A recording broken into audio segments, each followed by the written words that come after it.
feel today? Ask yourself this question. What time is it? Game time! What time is it? Game time! What time is it? Game time! What time is it? Let's go! We ready! We ready! We ready! We ready! And let's go to the house! And let's go to the house! When I step on the field, I send one message. And this is what it feels like. This is what it feels like. Football is getting hit. That's it. It's gonna be football now. What time is it? Game time. What time is it? Game time. What time is it? Game time. What time is it? Let's hunt now. Let's hunt now. Let's go. Let's hunt. We ready? And let's go to the house. And let's go to the house. We're talking about the Jets like we're talking about the Saints. You know, all this, how like we the Miami Heat of football. Yeah.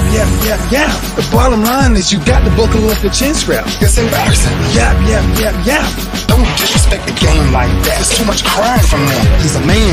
They can be hit just like us. He's a man. You already make the big money. He's a man. Don't cry when you step on the field, man. That's war out there. When I step on the field, I send one message. And this is what it feels like. Oh, my bad. Your bad don't work in my world. What time is it? Game time. What time is it? Game time. What time is it? Game time. What time is it? Let's go. Let's go. Let's go. We ready? And let's go to the house. And let's go to the house. It's a wrap. Game over.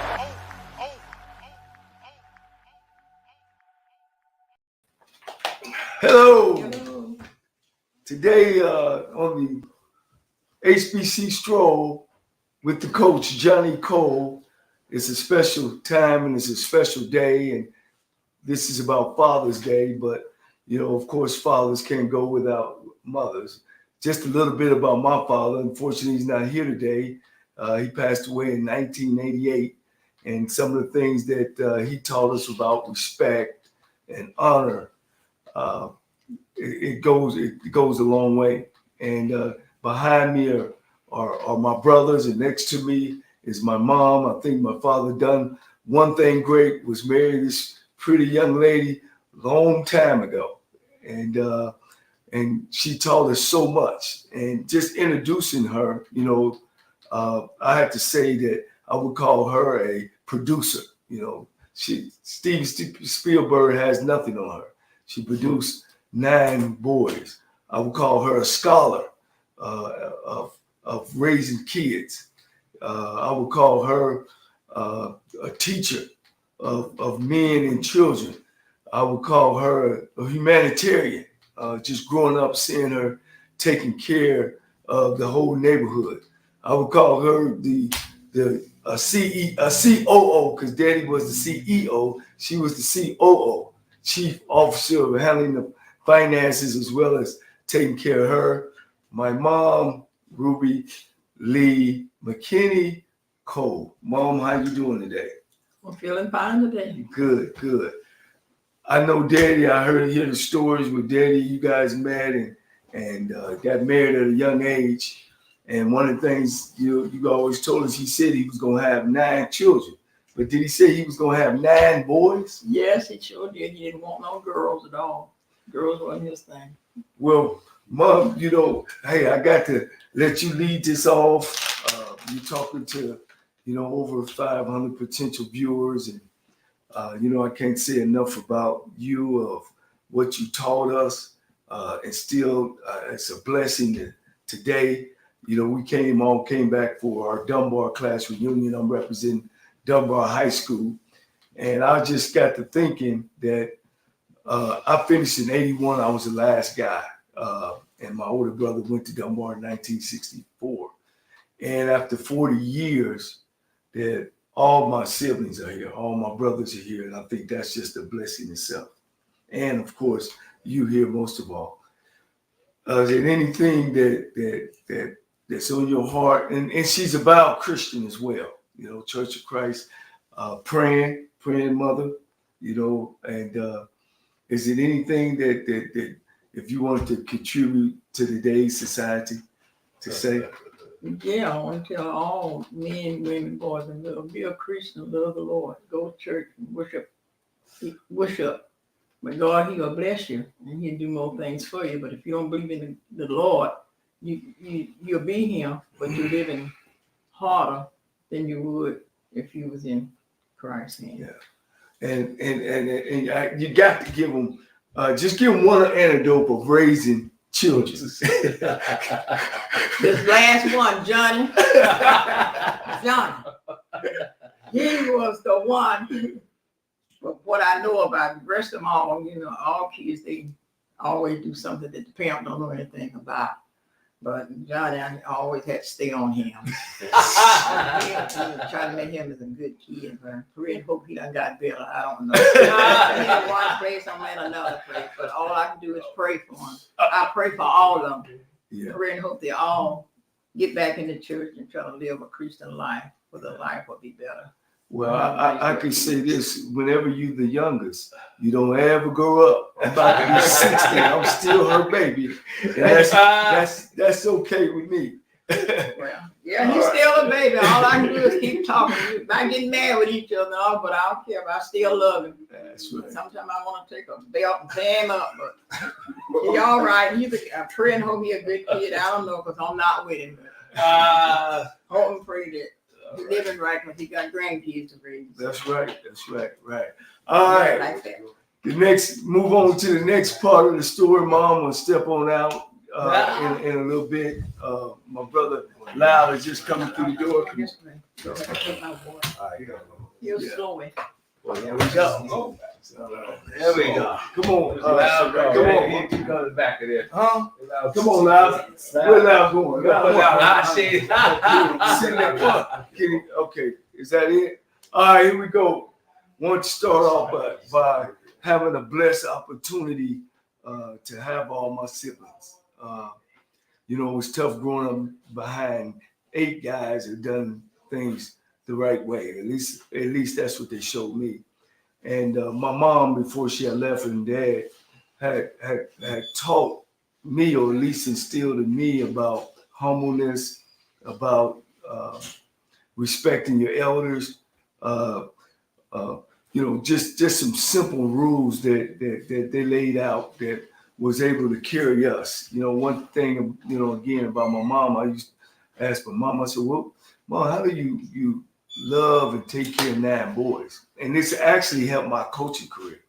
She said, well, I love each one of you the same, but I handle each one of you different. And that made sense to me when I became a college football coach and coaching 80 different kids, that you got to learn how to, each kid is different, and you got to be able to meet them halfway where they are. So let's get to my siblings. To my far right, Trent Cole, went to Ball State out of high school, transferred from Ball State, went to Central State, HBCU College, went on to make All-American, lead the team in tackles, superstar, having to have a son that played in the league, Trent Cole Jr. Trent was my protector. Trent was a guy that man, didn't nobody bother me when it came to Trent Cole. Next to him is Abu, my second oldest. Put your hand up, Abu. He's a devout Muslim. He's the president of his mosque. He just came from a humanitarian effort out in Washington, D.C. Abu was probably the guy that I seen the less growing up, but it was a good thing because he was going through some changes. But once he met those challenges, he was able to be a great big brother to me. Yeah. Next, on my left side. What time we live at? I live in Dayton, Ohio. I'm going to let you guys do that. Okay. But next time, I got, hey, believe me, they're going to jump in and they're going to run over me, so don't worry about it. I'm already expecting that. Just like I knew not to run and get in the front seat in the car, because I never was going to get that window seat. Next is Norris. Norris has been a mentor of mine, father sometimes. I call him the monarch of our family. Went to Bowling Green, went on to Ohio State Medical School. He also has a son that played in the NBA, Norris Cole Jr. He's a humanitarian. He's a mentor to kids. He's our family doctor. So when we have an ailment, everybody calls him. All right, next is right behind me. Man, I can't. He's my best friend. He's my big brother. Because if you know, it's 9 of us. So each 3 has a big brother. Timmy is the oldest. Then there's what is it? LC. Got Trent Lyle, and then there's Durrell. And Durrell used to take his sandwich and always would keep a part of his sandwich because he knew I would be hungry later on that day. He also took me around to all the tournaments where I won pass, shooting, dribble concerts. Games contests. I also won around the world, and he was almost my biggest cheerleader. Next one sitting next to me is Lyle. Man, he's the disciplinarian of the family. He's hard. He's black and white, but he's like a stone. He's the cornerstone of our family, meaning that he's always going to stand for the family. I want to thank him too. Him and Norris, they come by every day to check on my mom. Every day. It ain't a day that he missed. If he missed, then we need to call 911. Not for my mama, for him. So the other 2 supposed to tune in. Stevie Cole, that's my partner. Stevie is down in Georgia. Yes, he'll click in pretty soon. He just finished his 3rd straight 6A championship. Unfortunately, he didn't win this year. He's been in the state championship in Georgia for 3 straight years. He's been coaching for about 20 years. They've been in the Final Four dozens of times. He has a girl play with South Carolina State. He'll come on a little later. I can't say enough because he was the same age as me, and he always we would compete together and also played on the same team. Last but not least, LC Cole. Everybody knows LC. What's up, James Lackey? Appreciate you tuning in. LC is a college football coach, went to the University of Nebraska, graduated from Dunbar, all-state basketball, football. He was our athlete of our family, even though all of us played.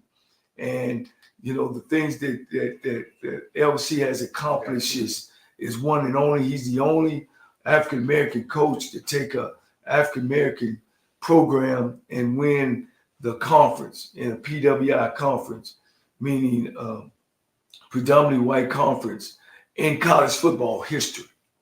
So that's my guys. I'm going to start off with Trent. Oh, and my oldest, who wasn't able to make it. Man, I call him the example.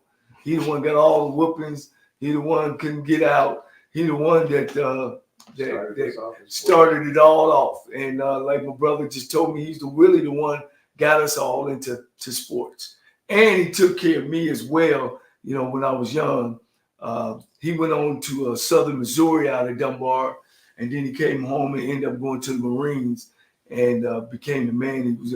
And then he got he was one of the youngest guys to get a job at Ohio Bell at that time. I want to say he was about 19 or 20 years old.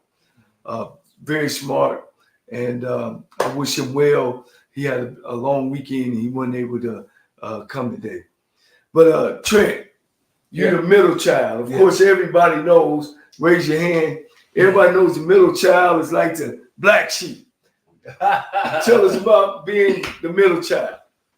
That's interesting. Well, I just wanted to say being middle child is I think it's the best position any person could ever have, because you grow up with your older siblings at the same time.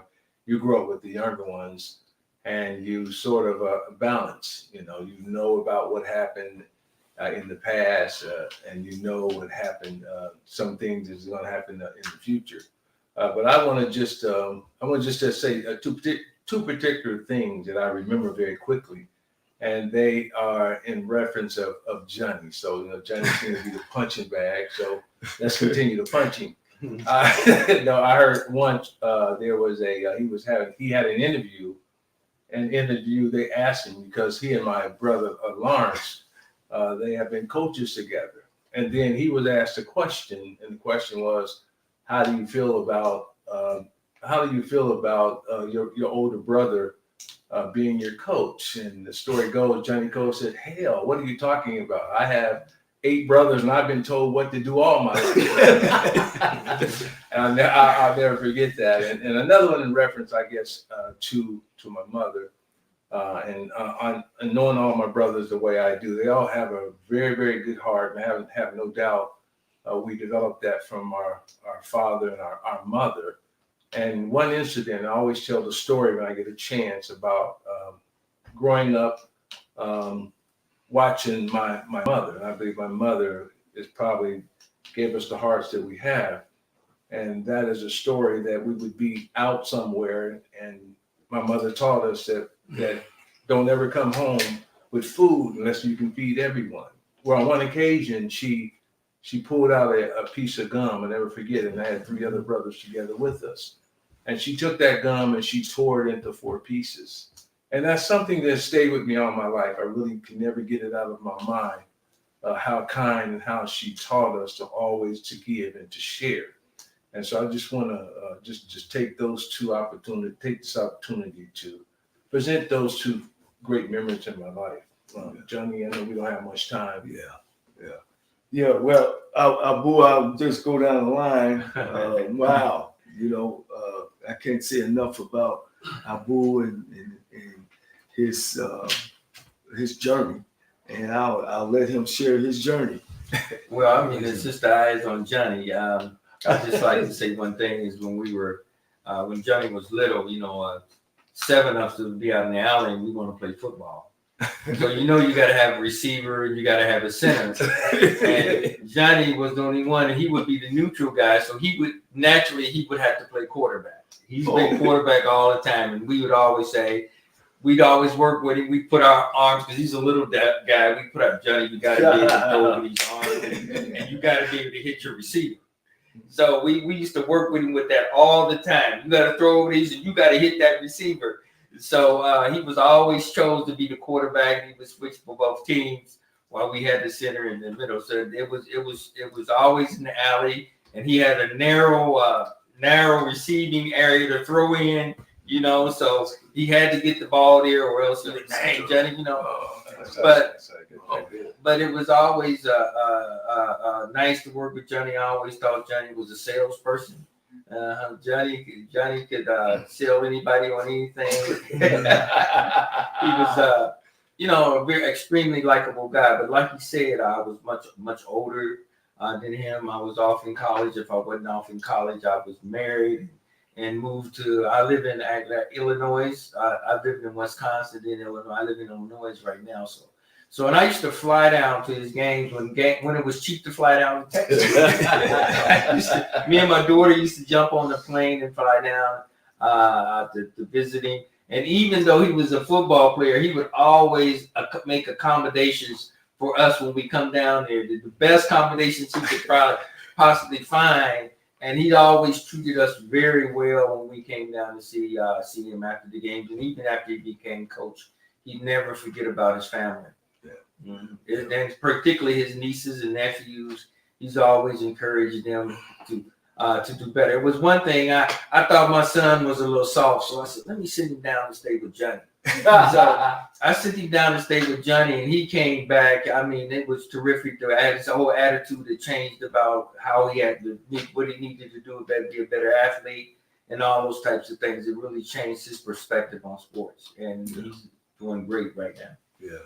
Mm-hmm. Well, next I'm gonna go to Norris, the doctor of the family.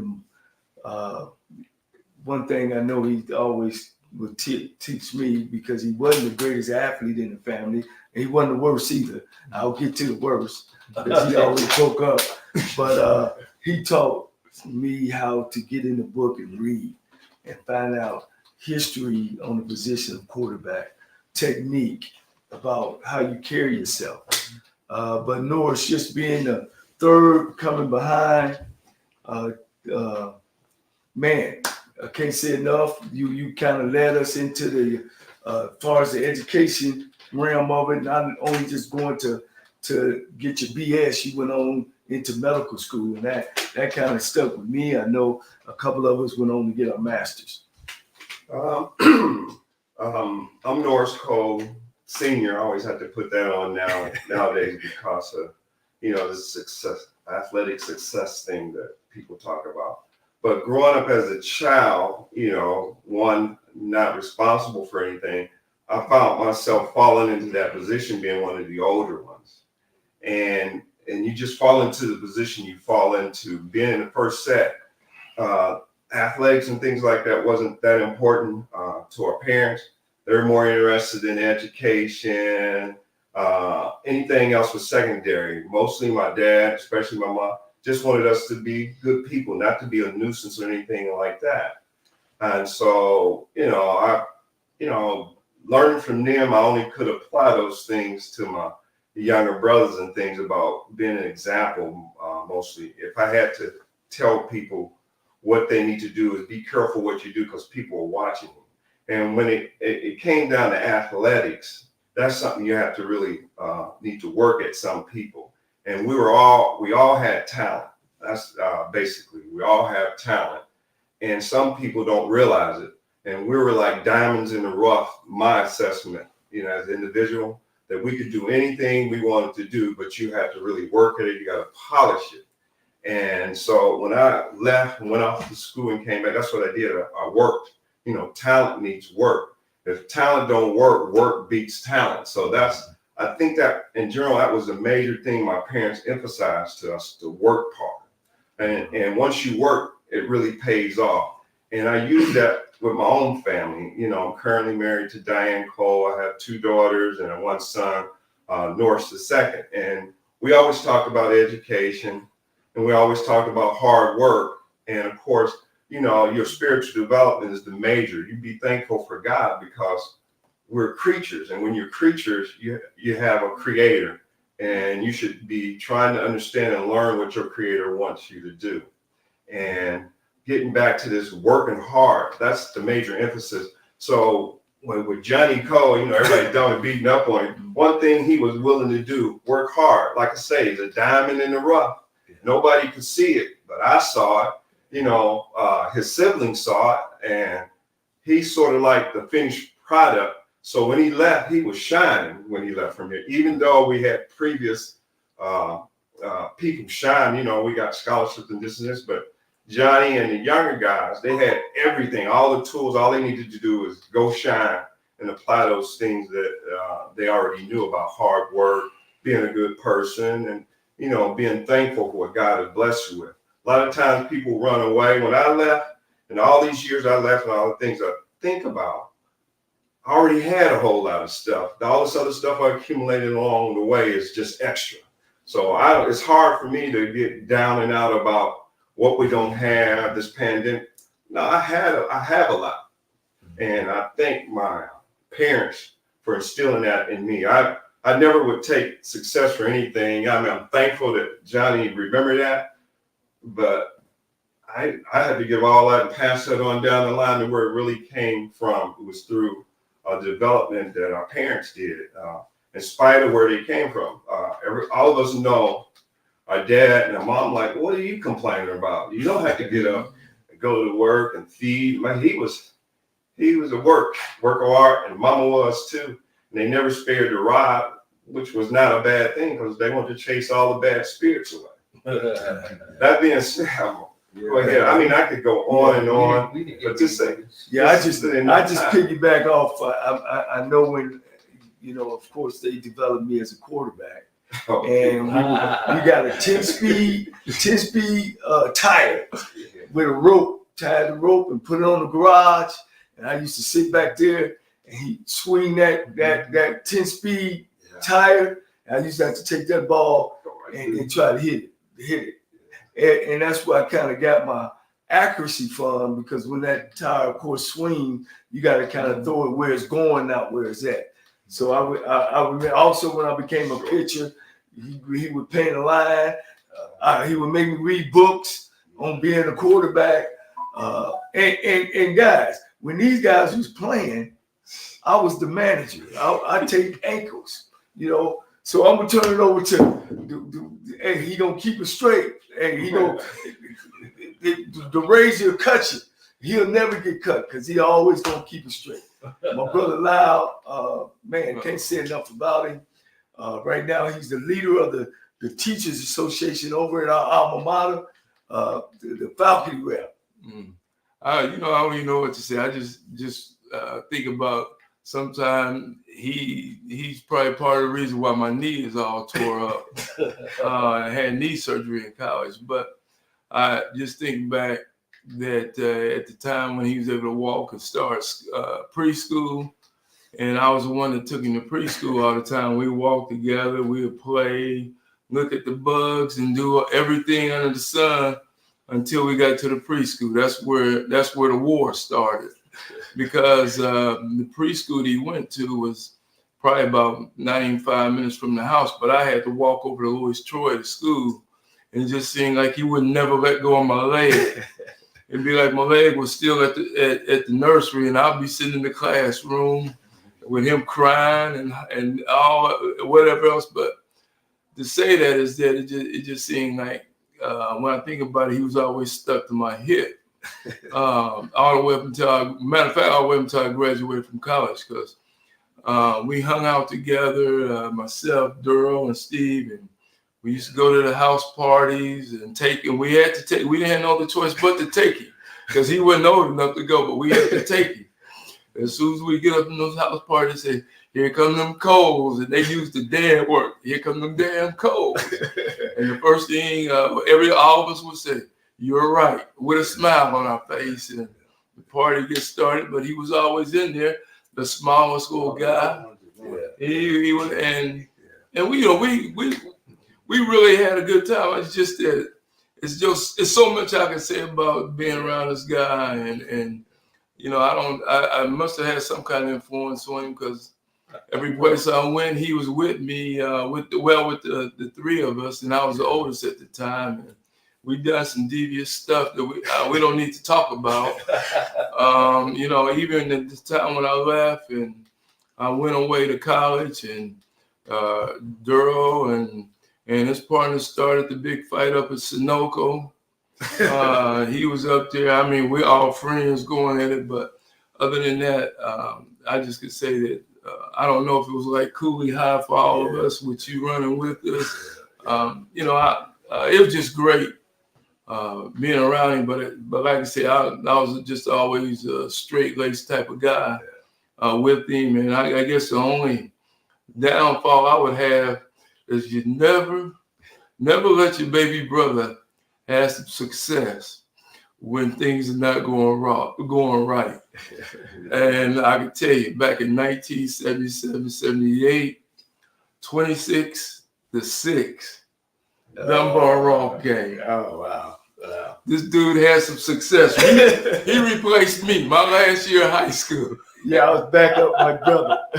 Replaced me and scored, and we lost the game, but he was happy as a lark.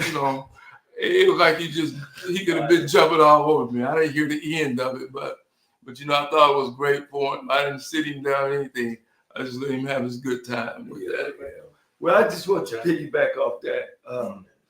That one thing that our mom and dad instilled in us is about love, about loving each other. And a lot of times, siblings get jealous of each other, or siblings is envious of each other. That never came into play. I can remember me and Stevie got into it outside the house, and man, my daddy grabbed both of us and ran us up and threw us inside the house and said, "Let me tell you something. You might fight in the house, but you never gonna fight outside this house. When you leave these doors, you come back together."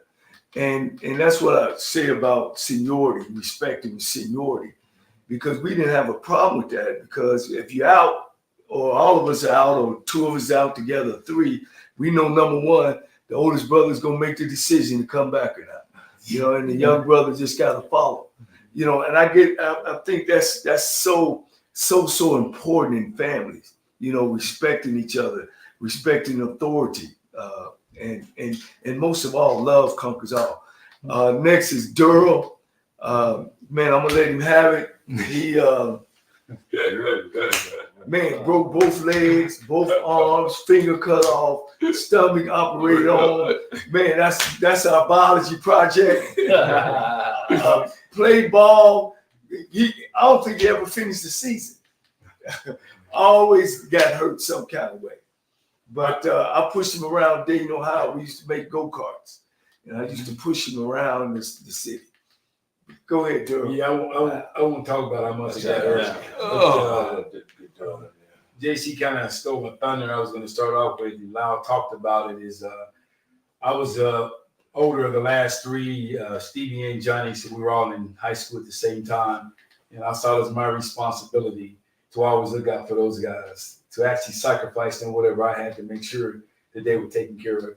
And that just goes with, like Johnny mentioned about what our dad taught us, that, hey, you can disagree 1,000 times in this house, but when you're outside, it's unity is one. And we carried that all the way through high school, all the way even up to now. Now, you heard Johnny say he kind of like his best friend. When we kind of follow each other, you know, when he was in Texas, I decided I'd come to Texas. He left Texas. You know, we lived together and spent a lot of time together. I just think that, and I've got a chance to really, you know, sit and listen to him and read a lot of his stuff about football and football coach. And, you know, I think what a lot of people don't understand about him when it comes to coaching is that he knows the game. He knows the difference between just playing the game. I played the game. This young man is a scholar of the game who studied the game. So when he says something or he gets on the board, it's backed up by many, many years of studying and learning. You know, it's just amazing. A lot of times I hear him talk, and when he talks about football and the different things he said about football, you know, it's still amazing. And you would be surprised, maybe not as surprised, at how many prior coaches of his will call and ask him about different things. Now he'll tell you, I'm telling you to shut him off. Yeah. Because I'm just that hard guy right there. But you know, it's just been a blessing to be a part of this family. We were at my father's gravesite the other day, just paying the tribute to him as our father. And the question was asked just to name one thing that your father taught you that you really remember about him. You know, and I remember about him saying, "Hey, take care of each other." You know, that's your brother right there. You don't fight outside. Fights inside. When you walk out the front door, is unity. Unity is one. And take care of your family. Be the man in your family. Be that man. I think JC has definitely been that man through all the trials and tribulations that he's gone through, and is still successful. Yeah. But I think my brother Stevie, they checked in yet? Steve Cole, my partner in crime, in biology class. We got wonderful parents. Me and you have no excuse not to be successful. That's why you win all them championships. Can you hear us? You gotta turn your volume on. Yeah, take yourself on mute. Yeah, on mute. Oh, you're on mute. Yeah. Is LC there? He was supposed to be down there. Yeah. Mm-hmm. Okay. Hey, Steve, you on mute. He got a bad internet. All right, we got. He had to get on. Yeah, he had to get on back. But let's start with Norris about what Daddy and it's about Father's Day. How our father kind of touched us, even though he's not here today. Some specific things that you might want to say. Well, like Darrell was saying, yesterday we went to his gravesite to pay tribute to him, and we were asked some of the things that we most remembered about him. And one of the things that, for me, that I remember about him, that he was a simplistic man. He wasn't complex. What he said is what he meant, and that's the way you should run your house. He helped me a lot. Like you say, you look for older people for wisdom, and I got it from him and my mom when I had problems and things like that, from a child all the way up through school. And, you know, everybody like to have a success story about what is success in a particular family. You being 9, you always run out of stuff, John. But for me, my success was to be the first one to graduate from university. Yeah. And that was a big success, but I would not have been able to do it without him or without my mom. And, you know, she's constantly saying, you can get it done. And my dad would always say, I can't be like him. You know, I can't. He said, look at me. I'm 5'10". My hands and arms are bigger than my body. So he said, you know, I needed to go ahead and get the work done. And he inspired me. Particular incident at Bowling Green in terms of me being successful from a social aspect. Like I said, he wasn't big on sports, but I loved it. I would always go to the gym and play ball, stuff like that. And I had to play with, you know, white students. And every time I would come, they would leave. Or they see me already there, they wouldn't come. And it upset me to the fact that I wanted to socialize at this university. Long story why I went there, we don't have enough time to tell how I ended up there. But anyway, I talked to him that night. And he said, son, what's wrong with you? He said, wait a minute. On my check, he said, Ruby, give me that. On my check, it got thicker, you know, federal type. Then he looked at it, state. Ain't that school boat? He didn't, you know, I call it BGSU. He said, but it's Bowling Green State University. And he said, hey, look, that school as much as yours as it is his. Don't play them kids no mind. That's your school. That's all I needed to do was hear that from him. So when I got back and I called him again, I caught them coming. And they saw I was already there, so they didn't go back. And I snatched the ball from one of them. And I threw the ball as far as I could and told him, get out of my gym. I don't want y'all back in here. And that made me feel so good for him when he told me that was my university, so I felt a part of it. And that was a big deal way back then during, you know, as we developed here about socializing and getting our fair share of being Americans. My parents didn't look at this as Black America or white. This is our country, and he worked so hard. And that instilled me to work harder after I got to university. And it helped me pay off. It paid off by me doing the work necessary to graduate because I had no clue. And I know he didn't have no clue. Yeah. He I just remember him as giving a lot of good advice, and it's just plain simple. And it made sense. I said, yeah, he pays taxes. That's my university. Yeah. Yeah, want to thank Willie Jones, coach with him at Tennessee State, and Dixie Wilson for tuning in. Trent, what's your daddy's story? We can cut him down, but let's make sure we get him in because it's Father's time, and man, any man that has 9 children that and I like to get this in that don't have no alcohol problems, don't have no drug problems, never been to jail, never been to prison. Always just worked hard. I mean, that's a blessing itself, you know, and not saying you're good or bad, but I guess a lot of it is some of the stuff that we just didn't get caught. So we understand that. We understand that as well. So sure. I got many, and I'll just give a few. I know we're under a time constraint, but I learned a lot of simple things from my father. That is, wear a belt. Wear a belt. Don't walk around your pants slacks. And yeah, my father didn't have that. I just remember the story where 2 of my brothers had left the house with their pants sagging and the airflow comb in their hair, and he happened to be at the door when they were walking down the street. And he called them back to the house, pull up their pants, and get them combs out their hair. Yeah. But most of all, it was already said earlier, is that I was watching a show one time and they'd asked the question, well, what is a woman? And it was a stupid question. And so if you would ask me, what is a man? My father. Yeah.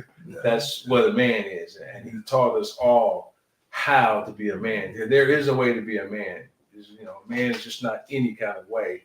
And most of all, the last thing, the fact is, he always taught us to take care of what was ours. Right. And so I think we all got some pretty blessed children as far as our love and our care for each and every one of them. And that comes from my father. Yeah, mom would run the house until he came. Or we could hear his car, when his car pulled up, We'll have enough time. we knew Daddy was pulling up, and everybody was putting belts on. Everybody was sitting up with their back to. What about you? You was number two. My thing about my father is I would say resourceful. This dude, we all wanted bikes. He'd come home, and we in the garage it'd be a pile of bikes. They didn't have no wheels, but the wheels didn't come in. He said, "Well, the toolbox is over there in the corner." Yeah. And we start working. You know, when we get trapped, and didn't know he'd come in and show us how to fix it. And remember my oldest brother had bought a car and it needed an engine. Next thing I know, an engine is sitting in the garage waiting on it. And that's the same with the Volkswagen. We blew up the Volkswagen engine. We would tell we need, and then we'd come home. It'd be his engine sitting on the floor, but we would have to learn ourselves how to put that engine in. So I would say resourceful, and because of that resourcefulness, it has helped me out a lot in my life. Because it seems like my wife always say when the mail comes, she said, "Is there a check in there? You always get a check in the mail for something." And and I'm always something is always coming to me. And of course, Mama gave us that community spirit where when you get something, you share it with others. If I don't need it or some family, I would always put around from cars or refrigerators to, and I don't really need this stuff. The washers and dryers, all this stuff comes to me, and I said, and that's because of the spirit that Daddy installed in me to treat people with kindness and help people. And I can remember him taking me downtown, me and Timmy. Was you with us, Norris? Mm-hmm. No, it's just me and he used to take us downtown because they used to work for the deaf and dumb school. And they knew how to do sign languages. And we'd be sitting there and he'll call get one of those guys over and he'll talk to them and all that kind of stuff. So they were very humanitarian. Yeah. So they passed that on to me, and I think that's the main reason I'm a Muslim, basically. It was always about, they were very simple and reasonable and rational people. Yeah. They were always the very middle course of things. Well, now your daddy story, we got about 15, 20 minutes left. No, I'll make it pretty quick, but I seen James Lacking's name come up on there.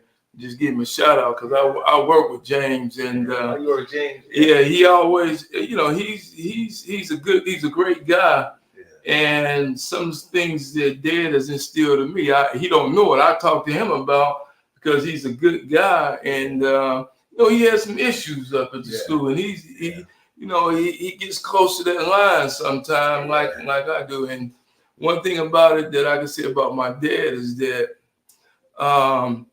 you can't never get him to go over the line. He never crossed the line when it came down to problems and issues that may happen.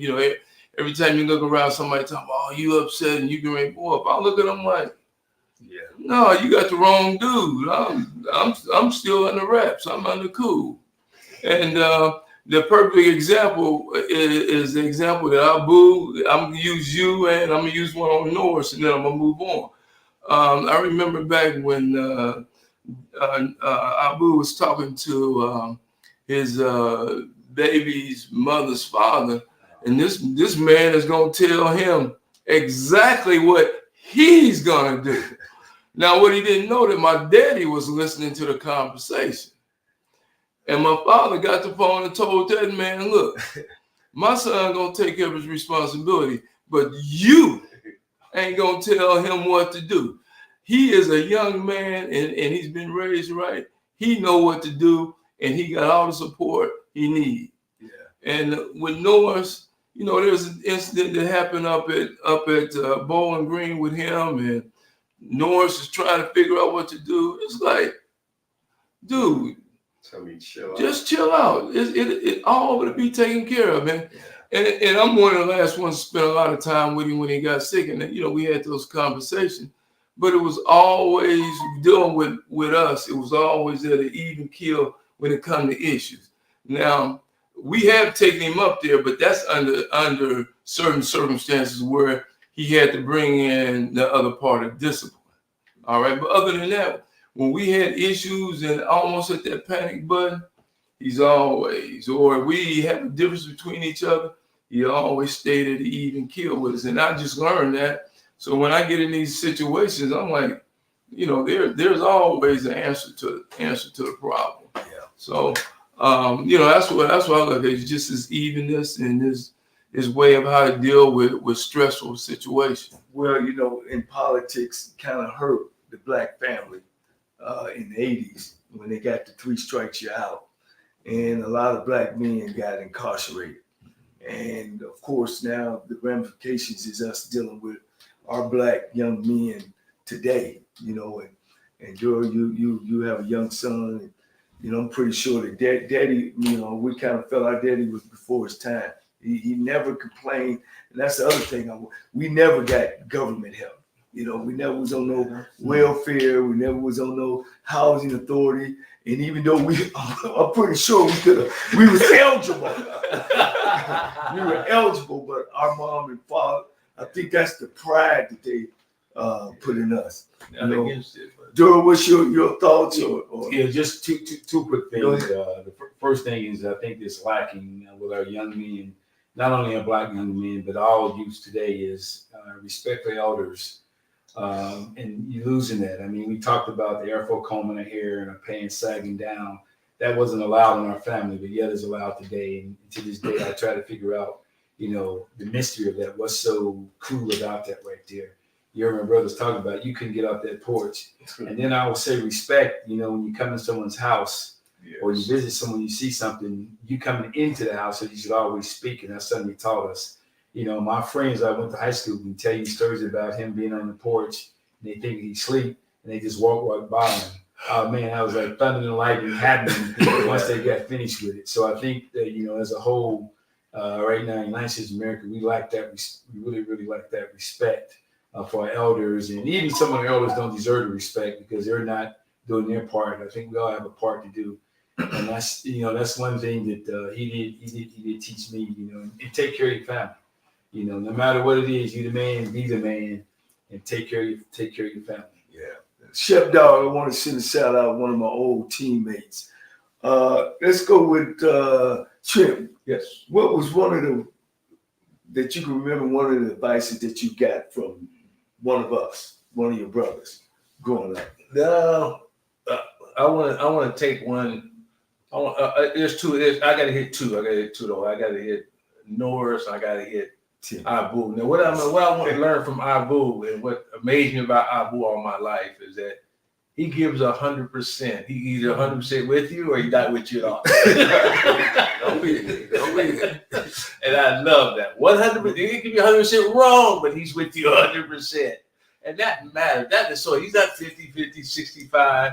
He's all the way with you. And I've always loved that about him. I've always thought about that. Now with Norris is the other one that actually, like, you know, he gave me my some financial advices, you know, about always when you get something, always put a little bit aside, you know. And I don't want to expose any of my children.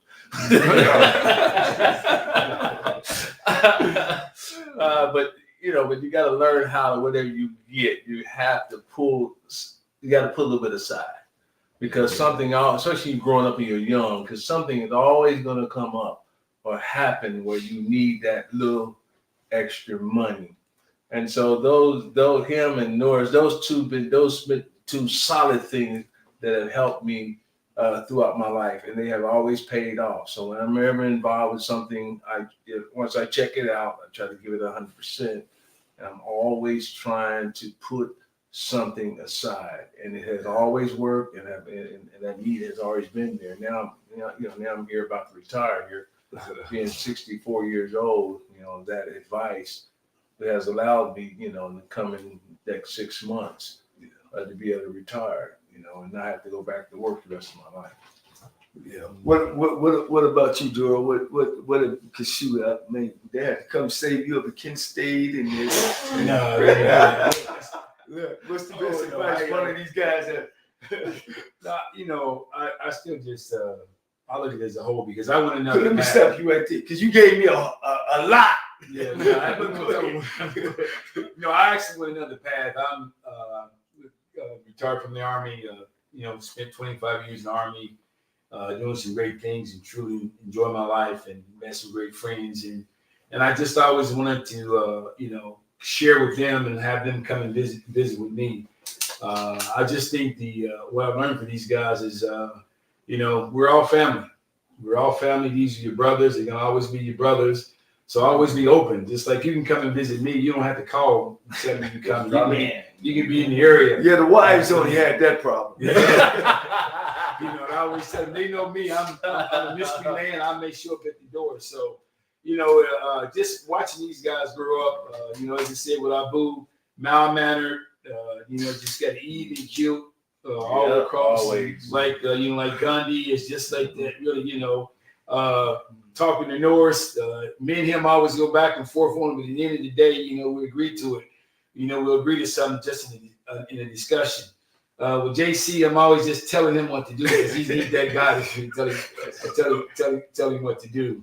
But I mean, it's just been a blessing for me to be the seventh child of all these guys, which is my mom is the seventh child, and I have her middle name. And I always and I was home at the end, with my father. When he was kind of sick at the end. I'll never forget. I was my first assignment in Korea. And he was in the hospital. We had those 5 strokes, and I'm sitting talking to him, and he said, "Hey, go." He said, "Go," because I was gonna stay. He said, "No, you need to go. Take care of yourself and go." And that's the only reason why I went on and continued on with my career. The beginning of my career in the United States Army. That was my first assignment in Korea, flying that night, and he told me to go ahead and go. So, from these guys, man, just take care of your family, be positive, and do positive things. Yeah, one of the things I know Trent always told me about, hey, if you do something and you don't want nobody ever to know, you always do it by yourself. You ain't gonna tell on yourself. So I remember I think Timmy. I got to be honest with that. That covered the oldest brother. That covered Tim Jr. Yeah. That wasn't mine. Good advice though. Yeah. Norris Jr. said, "Hey, we were the cornerstone of his great success." Dale Shepard sends out Sybil, who we call sister. Probably was the closest thing. I mean, she's a year behind me, and we were actually raised as babies together. You're Hey, there he is. what's going on, buddy? and you got 3 minutes. Tell us a daddy story. Tell us a daddy story. Well, hey, he was a great man, and I would just say everything I just learned from learning how to work on cars and being disciplined, how to treat people. You couldn't find a better person than that. But just a quick story about our brothers. I just want put one on Trent and just tell you how close our family were. Me and Trent played on different. We was on different kind of like football teams. He was with the Houston team, and I was with the Austin team. And we was playing in a professional football game. And what we did was, I hope none of the coaches hear us, but whenever we would pass or run, I would give the signal to tell them what our team was doing, and he would tell me what their team was doing. We made all the plays. So that's that brotherly love there, even though we was on different teams, but we was just looking out for, one another. And I just couldn't say enough about all my brothers and, how we, grew up together. And I always give a shout out, especially Tim, because he started us in athletics, with him and our cousin Jerry.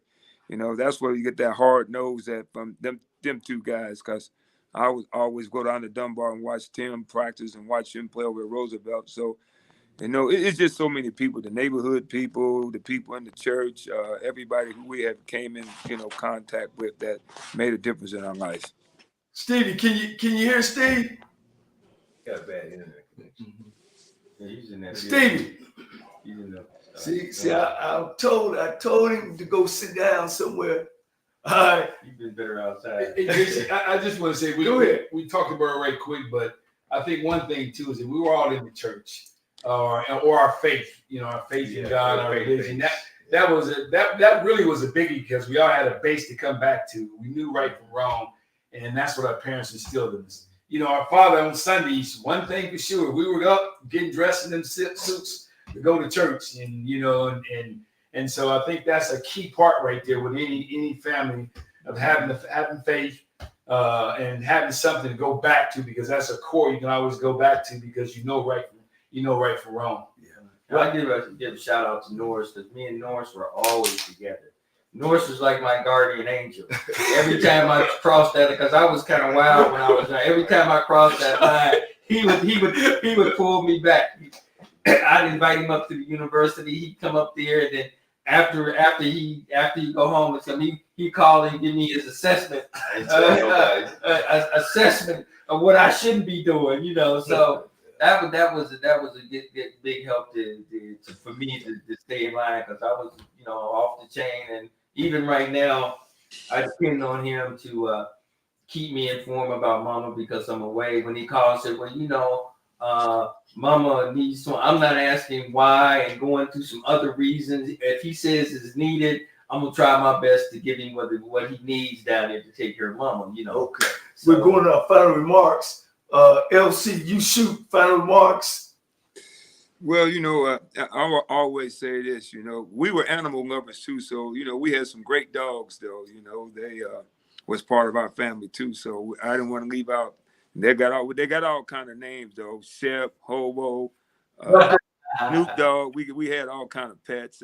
Even my one brother, Stevie, he had the rabbits, and the rabbits died. And he wanted to commit suicide himself. So that just tell you how much we were animal lovers. But I would say my final remarks is that, we all got to come together and change our styles of life and love one another, and just not always, when you see someone need help them, no matter what it is, whether it's money, whether it's love, or giving them something.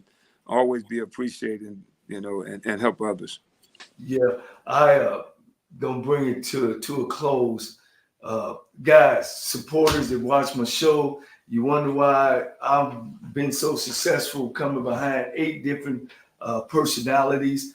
And I'm talking to younger people, just listen. That's all I've ever done. One of the things is I didn't challenge. If they say, John, don't go down this street, I didn't. They say, wear blue today. I wore blue.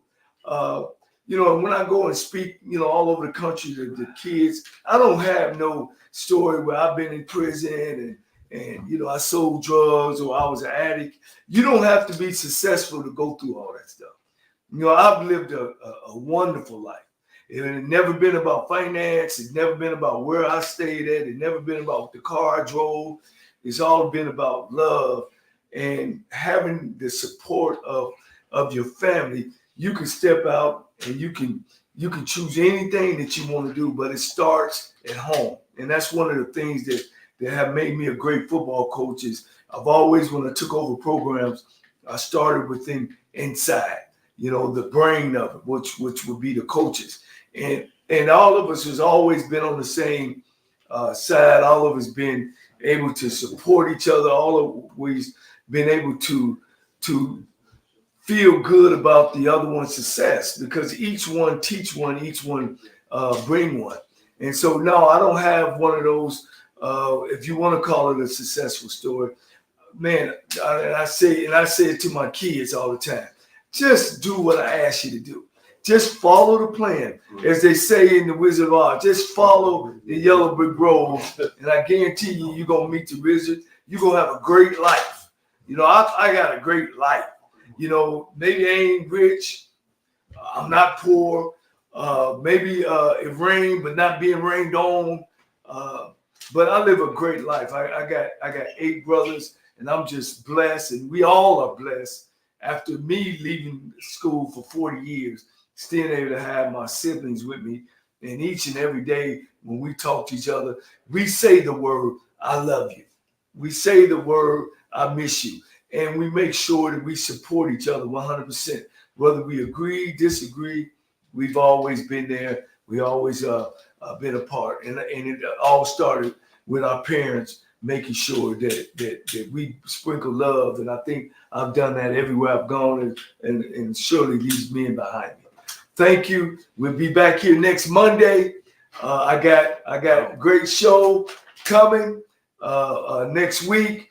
Got Vance Bedford, professional football coach, But again, I love you.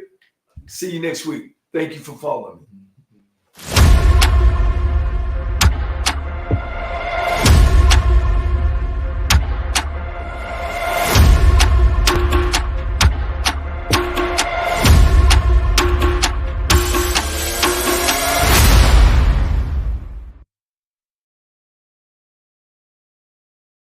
Hey everybody, we have an announcement to make. We sold out. We told you we were gonna sell out, and you missed it. It's your fault. It's your fault. We are officially sold out. Ah! Sold out. Sold out. How long I been saying it? How long I been saying it? We finna sell out. We said, hey, I'm watching. It happened. We sold out.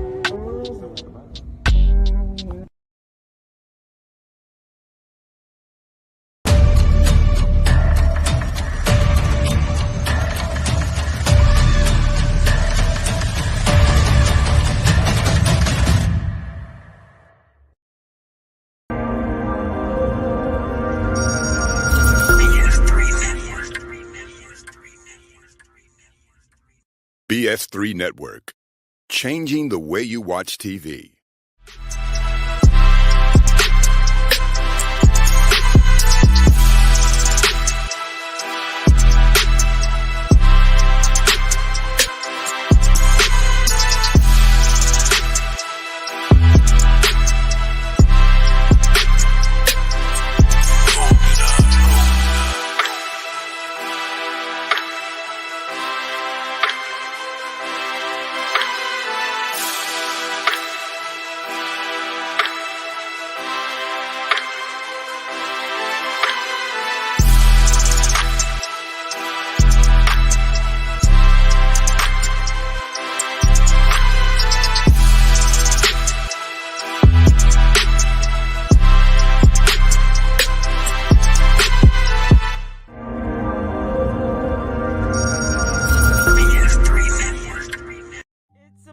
With what you need to know. Today is Monday, June 20th, 2022. Happy federal holiday of Juneteenth, everybody. Number 1, Monday marks the second official federal holiday honoring Juneteenth. It was 157 years ago, June 19th, 1865, the slaves in Galveston, Texas, learned of their freedom from Union soldiers. This was 2.5 years after the signing of the Emancipation Proclamation by President Abraham Lincoln, and 2 months after the Civil War ended with the surrender of Confederate General Robert E. Lee. It was 1 year ago that President Joe Biden signed the Juneteenth National Independence Day Act into law, recognizing June 19th as the federal holiday. But what about our states? Some states, including Alabama, Mississippi, South Carolina, and Tennessee, are still slow to do more than issue a proclamation, a memo, or a resolution. Number 2, photos, video, and testimony were presented during Thursday's hearing of the House Committee investigating the January 6 attack on the U.S. Capitol, and it demonstrated how close Vice President Mike Pence was to extreme danger on that day. Testimony before the committee indicated the mental games and name-calling initiated by Donald Trump on his second in command. And a member of the Proud Boys told the FBI his group would have killed Mike Pence if given the chance. Another name or names that warrant investigation by the January 6th committee, Virginia Thomas and her husband, Supreme Court Justice Clarence Thomas. Number 3, the Centers for Disease Control and Prevention has signed off on vaccines for Americans younger than 5 years of age, allowing shots to begin immediately. The move came 1 day after the Food and Drug Administration issued 3 new authorizations for COVID-19 vaccines. The Biden administration pledged to start shipping up to 10 million doses to states, pharmacies, and community health centers immediately after the FDA authorization. Number 4, 2 white Florida men have been charged with a federal hate crime for allegedly beating a black man in a store parking lot while yelling racial slurs. According to the U.S. Department of Justice, Roy Lashley and Robert Lashley were indicted by a grand jury. The pair had already been charged with assault and battery under state law for the November attack of the black man in the parking lot of a Family Dollar store in Citrus County, Florida. Federal hate crime charges carry a maximum of a 10-year prison sentence and a fine of up to $250,000.